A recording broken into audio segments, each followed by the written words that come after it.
how you can stream on Twitch on Mac using iPhone camera. So first thing first, let's open the Twitch app, and once you open it, you will be able to see the interface on the screen. So now you can see there is plus icon just down below of this homepage. So just tap on that plus icon. Afterward, you will be able to see stream IRL in here. So if you want to stream your games or screen, then simply tap on the stream games.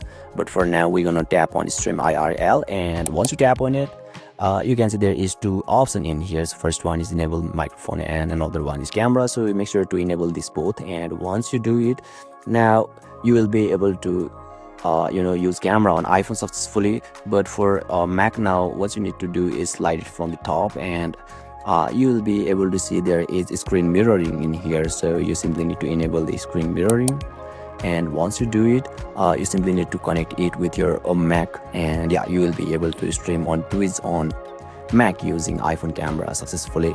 So basically this is how, and this will be the process to stream on Twitch on Mac using iPhone camera. And if you still encounter any issue during this process, feel free to leave a comment and I'll be happy to assist you. Thank you for watching, and I'll see you next time.